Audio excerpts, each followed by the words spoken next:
Good afternoon, everyone. It is 3 o'clock on the dot, and welcome to the first of many sessions this weekend at the Virtual Empowerment Weekend. My name is Brandon Kinsey, and I will be your facilitator for this session. First, let's go over some housekeeping tips.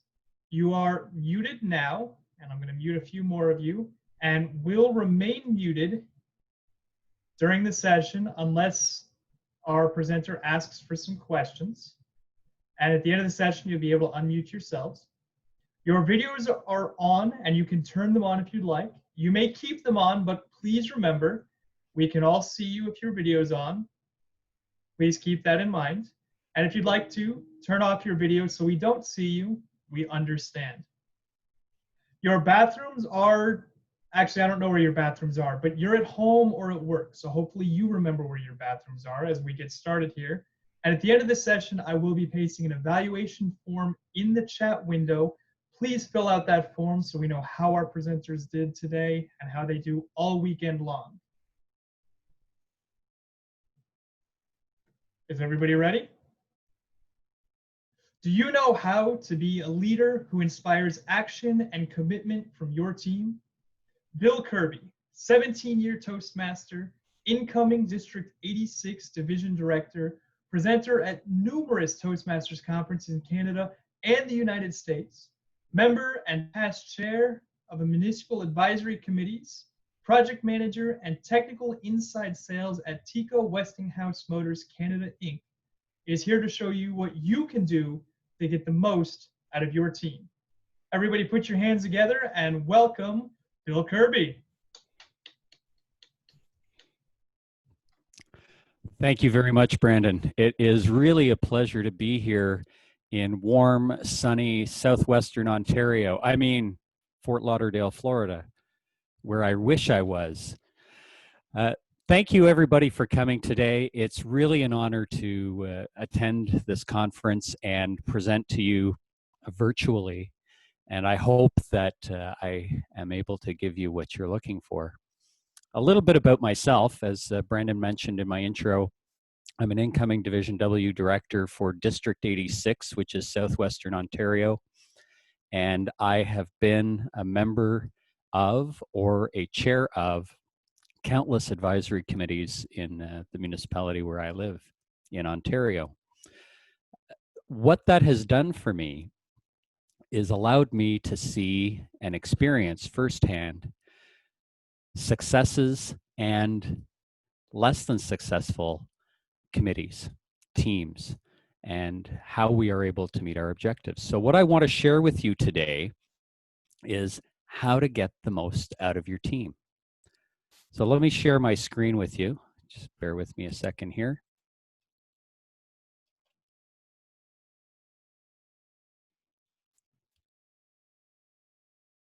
Hopefully you can all see that first slide that says getting the most from your team. Bill, we're seeing the presenter view, not the slide view. Okay, so let's exit that. And I'll stop sharing that. Pardon me.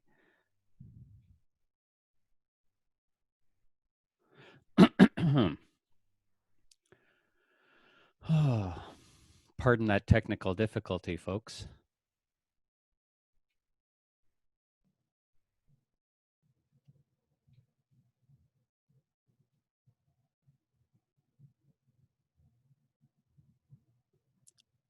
Can you see that first slide now? Perfect. Thank you, Bill. Wonderful. Okay, so again, a little bit about getting the most out of your team. A team has three components. You, which you may or may not be the leader, they, the rest of the team, and the we, the entire team. Now, how do you go about getting that most? Well, before I share with you what I believe is the most important things, I'm going to spend a little bit of time listening to what you believe. So let's start with a question. What makes a good leader? So I'd like you all to take a moment and share in the chat, either the group chat or to the facilitator, what you think makes a good leader, and we can capture some of these things.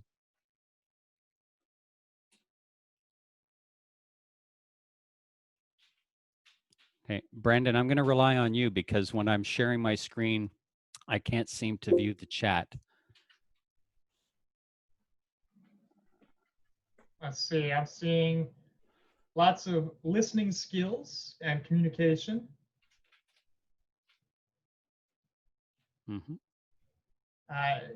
Empowering others and team player. Leading by example. And it looks like, and accountability is another one I'm seeing a lot of. Okay, those are great answers. So let's start with the you. What makes a person a great leader? One of the key things is self-awareness. That ties into the listening and communication, but it's knowing what your strengths are. What are your weaknesses? What drives you? What are your values? And how do these aspects of yourself impact others? We could talk about self-regulation. And self-regulation is just a fancy term for knowing, what gets you towards your goal and what takes you away from your goal. In other words, controlling or redirecting disruptive impulses or moods. This could be as simple as, what time do we choose to get up in the morning? What do we decide to eat for breakfast, or if we eat breakfast at all? These are actions that move us towards a goal or away from a goal.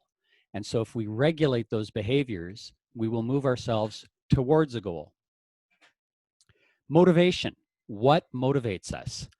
Do we relish achievement for its own sake? Empathy is an important skill as well. It's understanding other people's emotional makeup. If you understand yourself, it's far easier to understand what drives and motivates other people. And social skills, the ability to develop rapport with somebody. Okay, what moves them in the desired direction?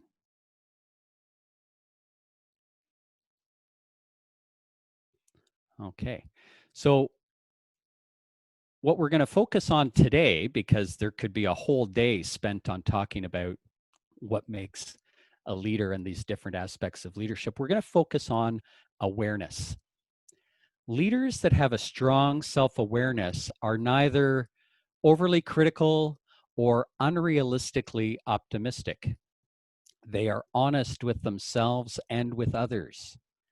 You have to take the time and spend that being honest with yourself. They know how various circumstances will affect them.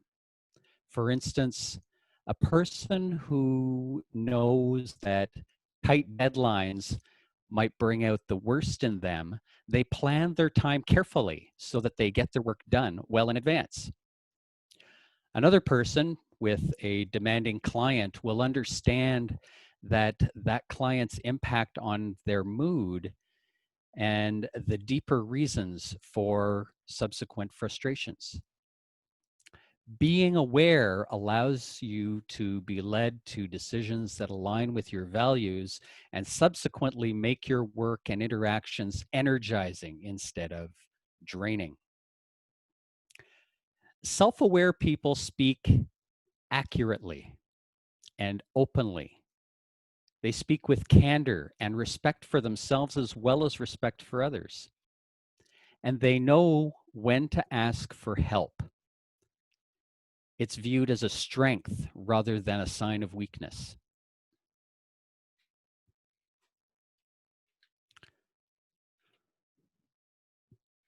So there are three main types of leadership. There's the laissez-faire leader, which is more of a hands-off kind of leader. And this is on the positive side, someone who allows people to be accountable for themselves. We're talking about the opposite of micromanaging. On the negative side, a laissez-faire leader could have a team that just goes well off track and doesn't know until a project has failed. The second type of leadership is transactional leadership. And this is someone who operates in a very controlled environment, relies on structure. There is always a give and a take, a benefit and a reward, a task performed and a reward given. The most perfect example of this is anyone who has a job or is providing a service. You are providing that service for the promise of monetary reward. A transformational leader is someone who influences, motivates, stimulates intellectually, and has concern for the members of their team. Now, each of these styles has a place in a given set of circumstances. You could also break these down into other styles of leadership, such as democratic or autocratic. And times that we live in now, as a for instance, require someone to be more assertive and decisive and less democratic, at least in the short term, so as to protect the best interests of everybody. Whereas when we are experiencing normal times, we want democracy. We want someone who is going to engage us and make sure along the way that they're taking the right steps. So each of these leadership styles has a positive and a negative. What I would propose is a fourth leadership style, the adaptive leader. The adaptive leader is someone who is constantly aware, listening and learning, and then leading. They're able to understand themselves and what they need to be successful, and as a result, they're able to provide people on their team with what they need to be successful as individuals and as a group. They are internally and externally aware. If we talk about internal and external awareness, we look at people who have a high or low external self-awareness and a high or low internal awareness. Observing the screen right now, you'll see that there are four quadrants, and that the one where the greatest leader lives is in the high external, high internal. They are hyper aware of themselves and their surroundings. They know who they are, they know what they want, they seek out opinions, and they constantly implement those opinions into their thinking. They are adaptive leaders. So our second question, again, if you could send those to Brandon or in the open chat, what makes a good team?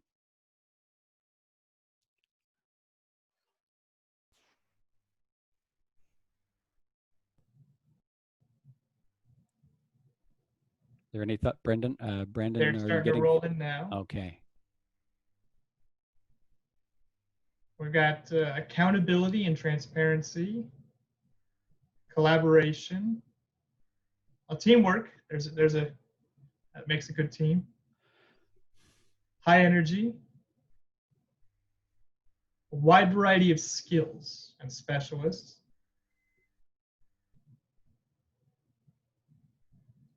Well, there's some great answers. Communication. Okay. And that looks like.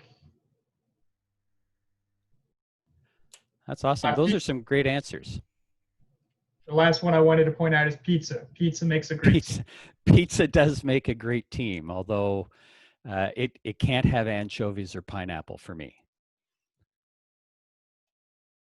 Okay. So we've had some great answers, transparency, energy, skills. I would offer that for the team, The same general aspects apply to the team as well as to the individual leader. But let's talk about some of the attributes of a successful team. Conflict management. So that plays into the communication that someone mentioned. Great relationships are not characterized by the absence of conflict, but they're actually based on the ability to repair the relationship after the conflict. The things that are damaging to a relationship include a passive behavior or sarcastic comments and gossip.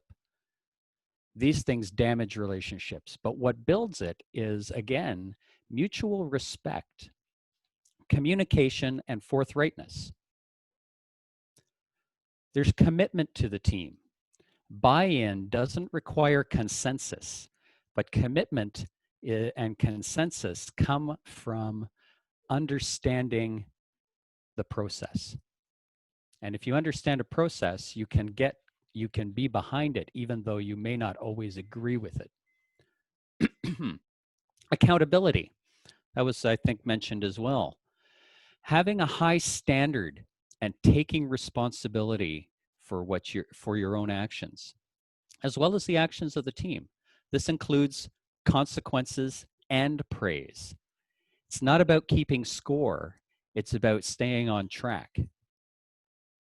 If you're accountable for what you do, then you can be more present and be part of the solution instead of exacerbating a problem. The team can focus on results. It's time to let go of ego and share the effort, share the results, share the praise. One of the most important things within a team, although we've had some great answers, is trust. Now, trust is a foundational behavior, and it's at the root of everything that we do in a team. The first behavior is that of cohesive team trust.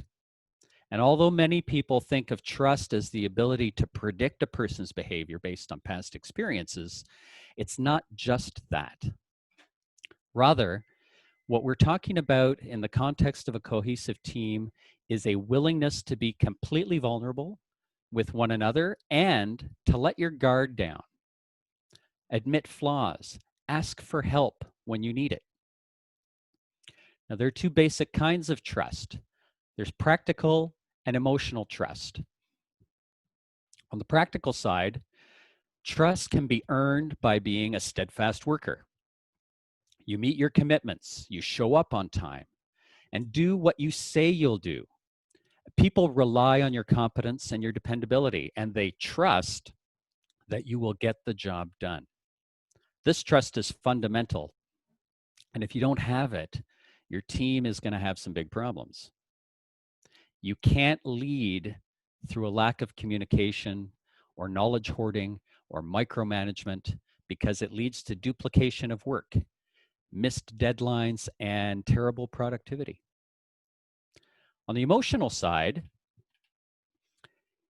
this is what it takes for the team to work together, to bring it to another level. It's when people trust that you are on their side. They know that you'll treat them kindly and respectfully, and that you won't judge them for their setbacks. That they're comfortable telling you about their honest thoughts and feelings. Now, some of the ways that we can build trust is broken down into 3 segments. Any thoughts on how you build trust? Share them in the chat. We had a comment that that type of trust is only possible when there's an openness in the group to allow everyone to share ideas and opinions. Mm-hmm.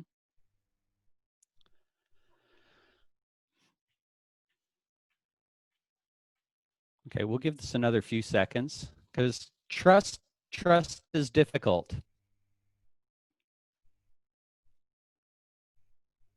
Honesty is one I'm seeing a few of. and specifically admitting when mistakes are made. So honesty and accountability.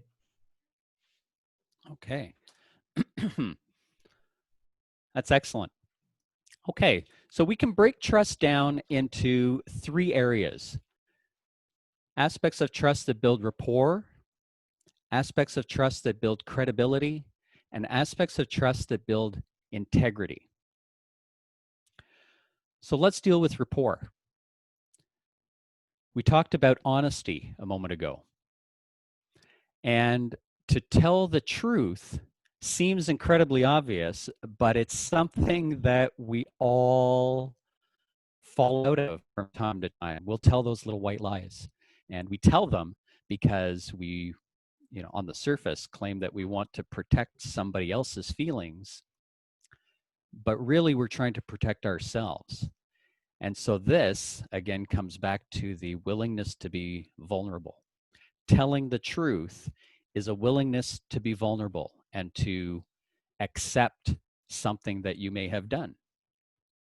It doesn't always mean, or doesn't mean that you say something for the sake of saying it, because that can be hurtful disguised as truth. And despite the fact that it is a statement of truth, doesn't mean that it needs to be said in those moments. So we still rely on discretion, even though truth and telling the truth is an important aspect of team building and building trust. Admit when you don't know something, which also came up. That's about accountability. If you don't know something, it allows you to learn and grow if you admit you don't know it. If you don't admit that and you fake it, with the term fake it till you make it, well, it could backfire on you and be considered as someone who is a fake and is wasting other people's time. Admitting when you're wrong is you simply might not have the big picture. We know what we know. And when presented with something that we may not agree with, we can admit we're wrong if we come into it asking questions and are presented with information that we weren't privy to before. And that's about keeping an open mind. Hence the openness we talked about earlier through the question. So all of these types of honesty build our rapport building. But what about credibility? Credibility is something like, if you say you will do something, then do it. People learn that this is your normal behavior, and they will instinctively trust you to do it simply because you said you would. Another credibility portion is, if you are meant to do something, then do it. Don't let it slip onto someone else's plate or try to get away with not doing it, because then people won't be able to trust you to do your job. We talk about clear. Earlier, when we talked about team characteristics, we talked. Someone mentioned transparency. Well, this is, to be honest, I feel that the term transparency should really be clarity or being clear. This is giving people grounds to trust you. You can be transparent and let people see what you're doing, but if it's not clear, then they still might not trust you. By giving them grounds to trust you, meaning explain what you are doing, then they can understand why if you have told them what. On the integrity side of things, this is about building trust through your actions. If you extend trust to others, share with them first, then it's easier for them to give you the trust that you might be seeking. Be inclusive, and you'll get people to share more with you and trust you more. If you ask them to be a part of what you're doing, then they feel as if they're with you. Allowing others to express themselves. Well, this is an opportunity to enter into a two-way relationship, to feel respected, and to have the ability to share and further build your trust. Two of the more important things is listen with intent. When you're in a conversation, don't just wait for your chance to talk, but seriously regard the other person and what they have to say. Consider it, and maybe even ask questions based on their statements. People will engage you further, and they will again begin to trust you if they feel that you are truly listening to them.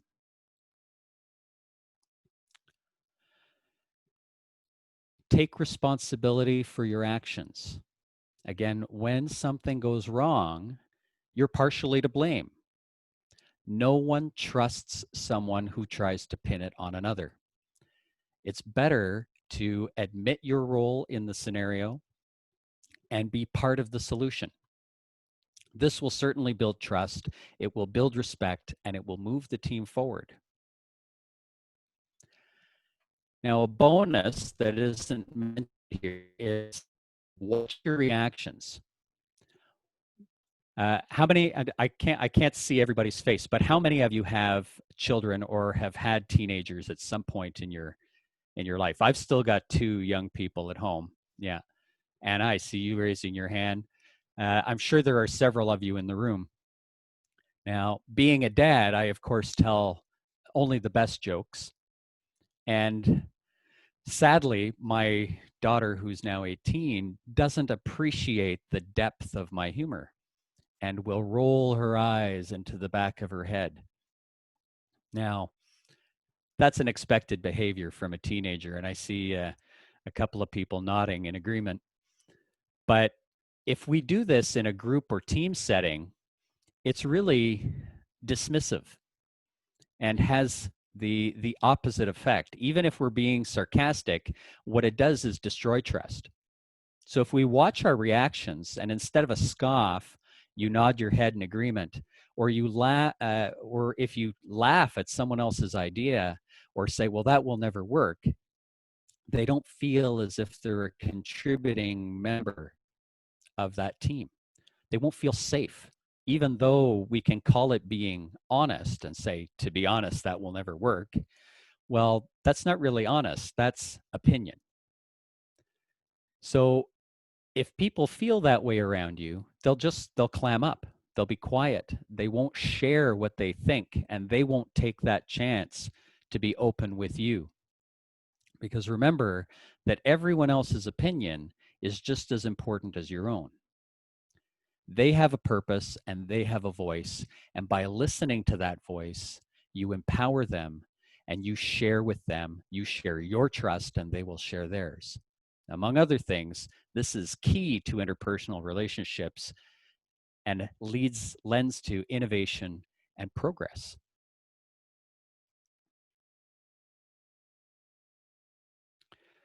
So what makes a great team?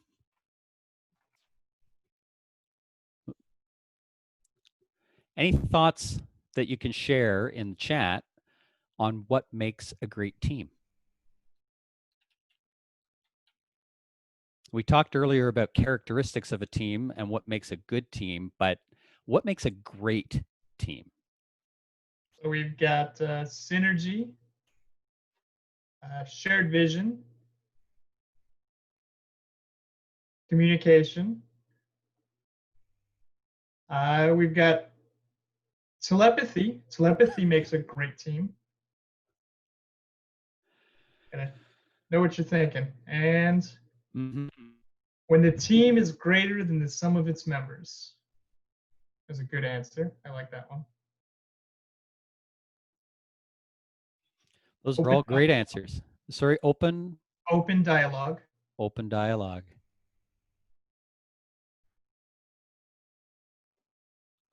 Okay, those are all great answers.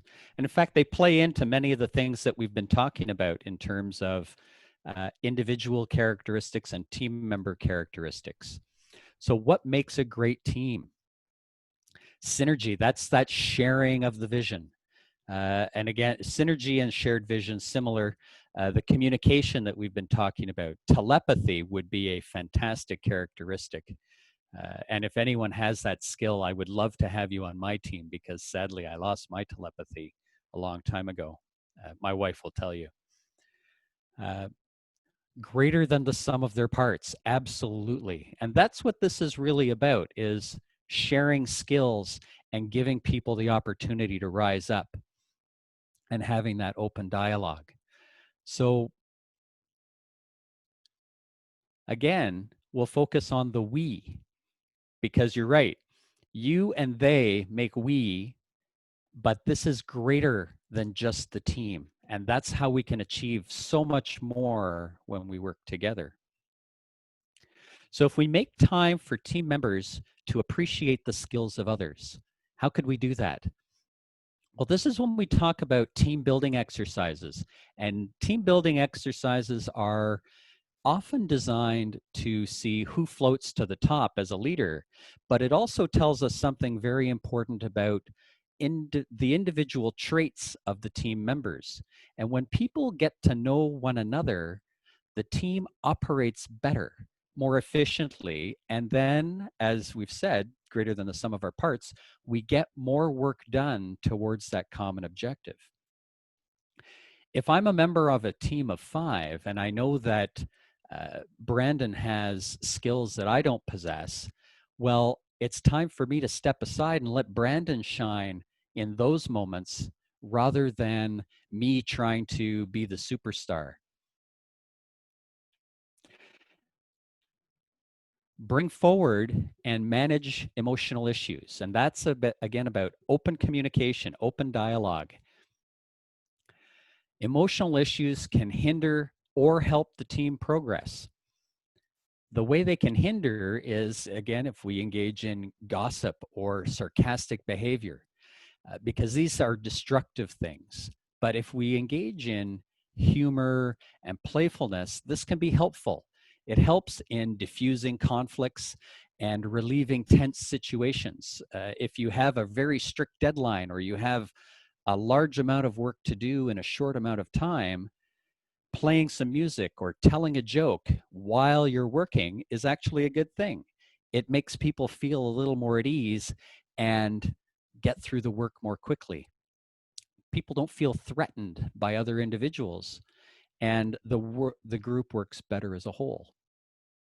Another thing that we talk about as a characteristic that makes a great team is celebrating success.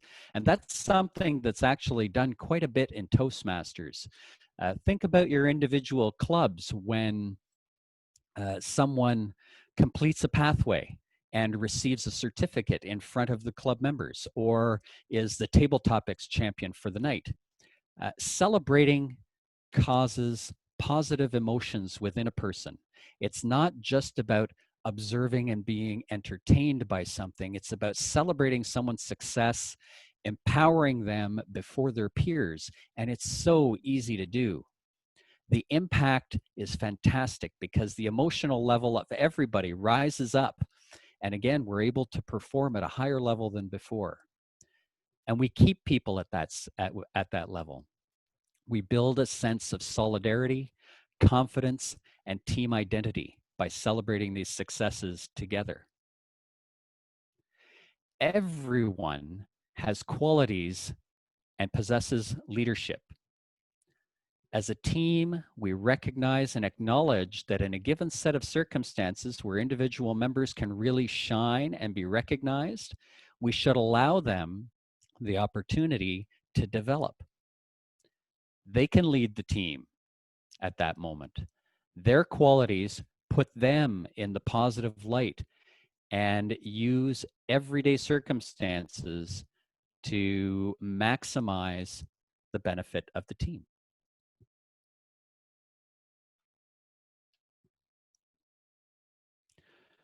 So how do we get the most out of our team?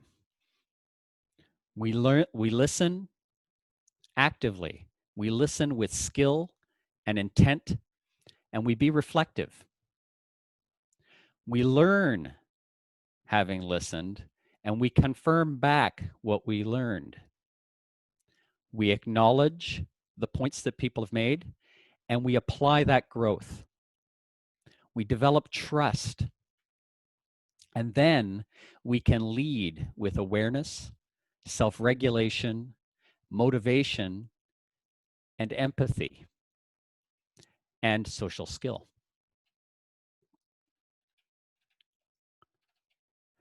Knowing your strengths and weaknesses, what drives you and your team, and that team and your individual impact on others, the ability to build trust, which is an important part of every healthy relationship, help many people struggle, and for a lot of different reasons, keep you going, means that you are taking the time to think of your team members, demonstrate that you're reliable, and that you have confidence in them.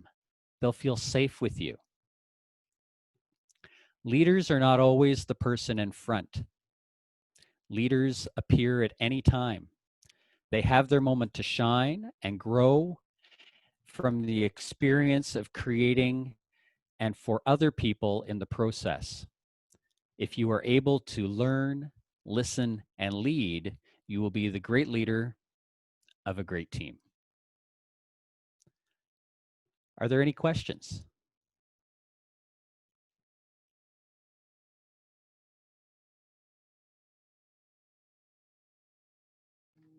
I'm going to allow you to unmute yourself at this time. Please note that we do have almost 100 people on the call. So unmute yourself if you have a specific question, but you now have that ability. Yeah, hi, it's me. Hi, Bill. Hello, Karen. Okay, you can call me TK. Wonderful TK? presentation. Okay. When it comes to one important thing, I took a note here about trust, about integrity and credibility, right? How do you differentiate for a very narcissistic personality? All these three could apply because this person is exactly going to do what he's saying that he's doing, even if it means hurting people in a negative way. So how do you deal with that kind of a person? Because he's trustworthy, because if he's going to do something, he's doing that.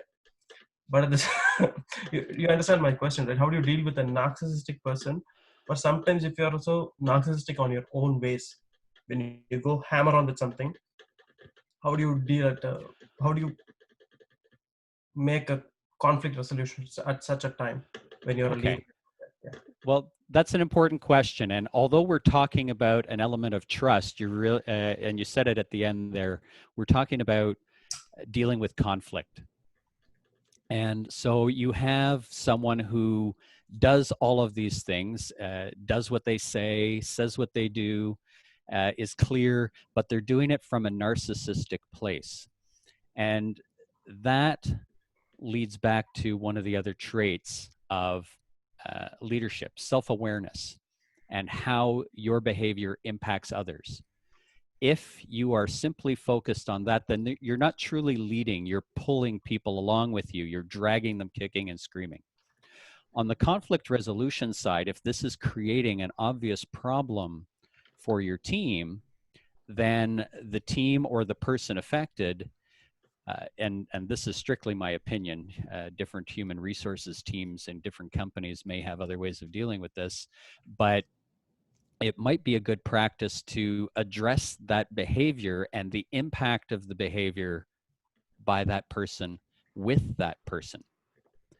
Instead of ostracizing them, they still have an opportunity, if they become informed of the impact of their behavior, to alter the nature of it and bring it back to the positive and be a productive member of that team. So if you create that situation for dialogue and saying, here's what we are observing, here's the impact of what we are observing, do you see this? Because they may not be aware of the effect of their behavior.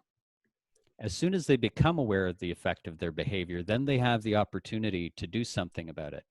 Whereas if it's simply presented as stop doing this, then it becomes positional and people get locked in, and resolution becomes that much more difficult.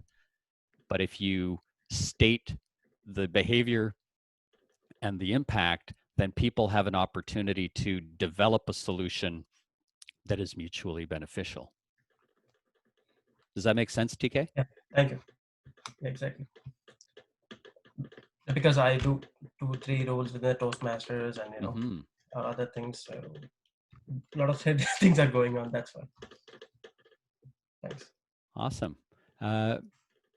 Brandon, I believe we have time for maybe a couple more questions? We've got about 10 minutes left. Okay, so 2 or 3 more questions.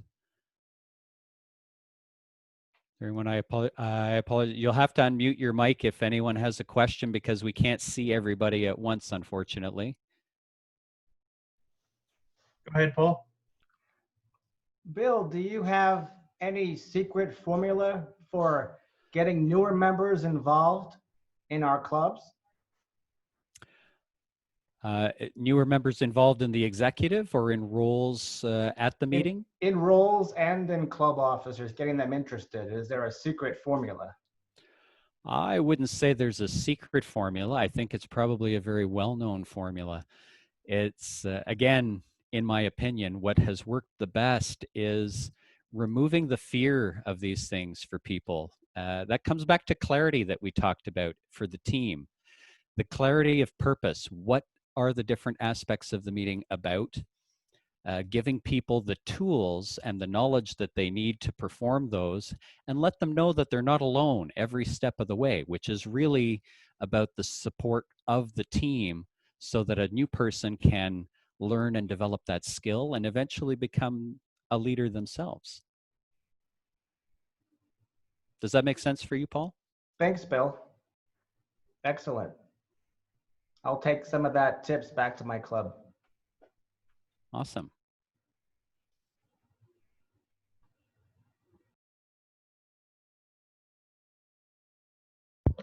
Bill, I have a question. Can you hear me?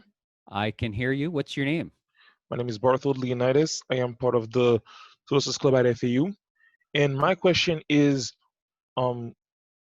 when you transition from executive officers, particularly around election times, the new members, the new officers, they typically often try to emulate the dynamic of the previous executive team that they've witnessed working throughout the year. And when they become officers, they try to essentially mimic a team of people who have different character traits and different ways of doing things in them. How do you help the team and encourage them to realize their own dynamic and realize the way that they themselves are more efficient at being officers or at being a great team, and not simply try to copy a team that they are not? Okay, that's a great question, Barthold. Similar to what Paul asked in terms of how do you motivate people to take on roles, this is along that same line. This is why, as part of your executive committee, the past president sticks around. And the past president is someone who is bringing that past knowledge forward to the new executive, assuming for conversation purposes that everybody on your executive is new and doing the role for the first time. Mimicking behavior has some benefits because there will be positive traits within that, but it's incumbent on the past president as a mentor and the current president as the leader or the chair of this team to understand what the mission is. And that's bringing the fundamentals from an education point of view to the members of the club in a positive and constructive way. If that vision can be shared with clarity and the executive take time to understand where each other's skills lie and where they need to grow, then they can work together to build each other up. And they may well mimic some of those behaviors, but they will also forge their own path at the same time, realizing what works for them and what does not work for them. Does that make sense, Barthold? It does. It does. Yeah. Thank you very much. Okay. I can think of another example in a sales organization, for instance, where there are sales processes and reports that allow you to, as a salesperson, see what is coming down the line for you and where you're going to make your money over the next month, 6 months, year. Sadly, most salespeople like myself don't possess the desire to do a whole lot of paperwork. We want to feel the action. We want to be engaged with people, and realizing that we have to engage in that and develop a new skill. So this is the same kind of place that an executive committee might find themselves in at the beginning of a Toastmaster year in July, where you have a whole slew of people who don't have those foundational skills, and where the club executive officer training becomes very important. Gives you that foundation. I think we have time for one more question, if I'm not mistaken. Is there one last question?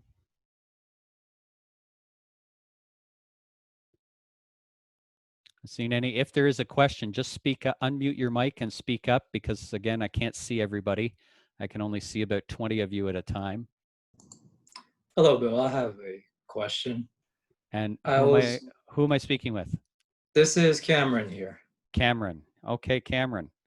Well, my question is, I know there are various tools out there that you could be able to understand certain people's, I guess, behavioral tendencies and so forth. One example I could think of would be Gallup to understand somebody's strengths, or one I used at work was the predictive index behavioral assessment. Do you happen to know of any tools that any of those type of tools that you recommend to us that we could be able to use to kind of understand our team members and such? I honestly, that's affordable. Honestly, Cameron, I do not. I would imagine that tools of that nature are dealing with much larger groups, perhaps even on an entire organizational level, and that you can get into quite a scope of understanding, and really leading towards a corporate culture. When we're talking about smaller groups or teams, then we're talking about not necessarily using software tools or platforms like what you've described with Index or Gallup, I think you mentioned, that it's really the powers of observation. And this is where the listening and the learning part of leadership come in, is if you take the time to listen actively, people consciously and unconsciously share with us all the time who they are, and through their behaviors, the words they choose. And that doesn't mean that we don't slip up in the things that we do and say, because we're human and we sometimes try to be funny and it falls flat. But all of these things are clues as to who we are and how we need to be engaged. And by understanding that of every member on your team, you can take a further step forward, so that when I'm speaking with someone who's new, I might be more descriptive in my language and, take little steps and ask probing questions so that I can get to know them and develop that familiarity. With respect to tools, again, I bring it back that this is, to me, when you're dealing with a much larger organization and you're talking about hundreds or thousands of people that you need to have a depth of understanding of. And they can certainly be useful, but they're also going to give you the answers to the very specific questions that you're asking. So it can be a double-edged sword. You get the results that you're looking for, I believe, with those types of tools. Does that help you? Yeah, essentially, it's just to, what I guess to summarize, is really just try to develop that rapport and that relationship with people, so that you can be able to observe their intricacies and such. Yeah. Well, it's again, I think the powers of your individual powers of observation are probably your best tool, and a built-in piece of freeware is the way to go with smaller groups. I believe that we have actually that we're right out of time, and I want to thank everybody for the questions that you've asked. They were great. Your input through the various steps of this presentation, and your welcomingness for having me here. You didn't make fun of my Canadian accent once. All right, I'll hand it back to your facilitator, Brandon. Thank you, Bill. Let's give our presenter a big round of applause today. Joining us all the way from Canada, District 47 and its members do appreciate your time and service today. Thank you, Bill. I've pasted the evaluation link in the chat window. Please complete it now or at any time in the next 24 hours. You will have 24 hours to paste that. And as everyone says thank you, that link is quickly running away, so find it while you can. Okay. 5 out of 5 is fine by me. 5s across the board sounds good. Our next session is, let me flip over to our next session is Elements of Storytelling with the one and only Kip Barkley at 4 p.m. It is 3:51 right now. You have just about 8.5 minutes to stretch your legs and get down to learn how to tell a story. I'll see you then.